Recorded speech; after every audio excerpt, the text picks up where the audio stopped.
Hi, I'm Clever Ghoul, but you can call me Nikki. Welcome back to the channel. I've been wanting to make a beret for a while, but not just any standard beret. I've been wanting to make a devil beret. Essentially, a beret, but with devil horns.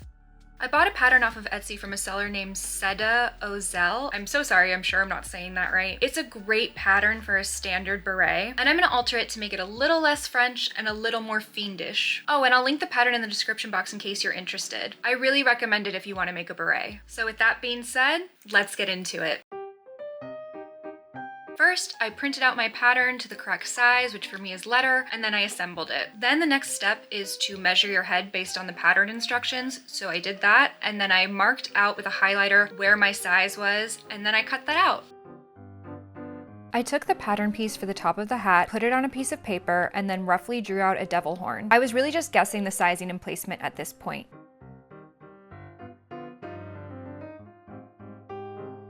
From there, I decided to cut out 2 of the circular main pieces and then assemble the hat per instructions. I don't know why I went about it this way, but I think if I had made the hat pattern without the horns first, I would have figured out that this was incorrect. But this is why I wanted to make a test of the pattern first, because I knew I wouldn't get it right on the first try.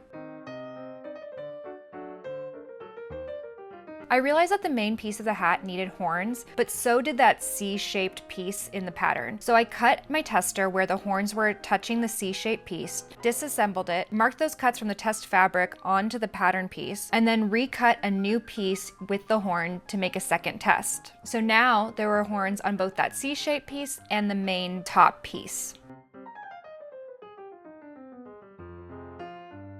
This worked much better, but I wasn't thrilled with the horn shape, and I was worried about the thickness of the final fabric and how hard it would be to turn out the horns. So I decided to test out a few different options. I liked this bigger shape, so I decided to test it out on some scrap felt, since that was the same material I would be using for the final hat. That ended up working nicely. So I went ahead and taped that horn onto my pattern pieces and began to cut out the pattern on the final fabric. Then I followed the instructions as written, first attaching the lower portions of the hat together,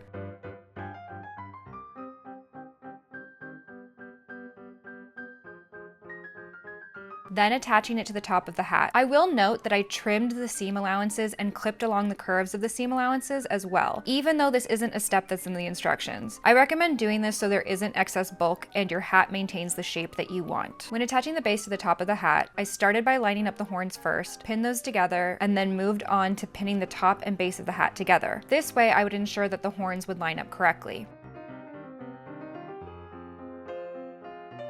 I also sewed the horns first, doing a smaller seam allowance than I used for the rest of the hat, again so that I could have an easier time flipping them out later. Once the horns were attached, I went around and sewed the rest of the base and top piece together. Before flipping it right side out, I clipped out a triangle-sized piece at the corners where the horns and hat meet, as well as really taking the seam allowance down around the horn tips. This will ensure that the horns keep their shape and that there won't be any weird folds or dents in the corners where the horns and the hat meet. I also trimmed the seam allowance everywhere I had just sewed to reduce bulk. Next, I flipped that bottom piece of the band inside the hat and top stitched as per the instructions, which means it's time for the reveal.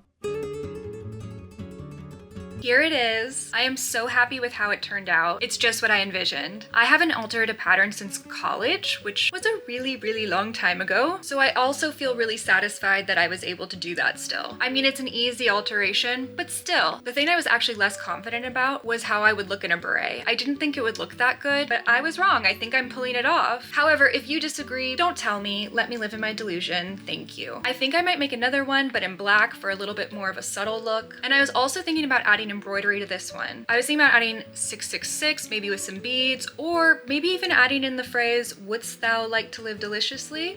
If you know, you know. That could be fun. I don't know, there's so many ways to customize this even further, but for now I'm thrilled with how it turned out. Anyway, I hope that this gave some insight into how to alter a pattern, or how to even think about approaching altering a pattern, and or maybe gave you the confidence to try this out yourself. If you do this at home, how would you customize it? I would love to hear, so tell me all about it in the comments. Thank you so much for watching. Don't forget to like, comment, and subscribe, and I'll see you in the next one. Bye!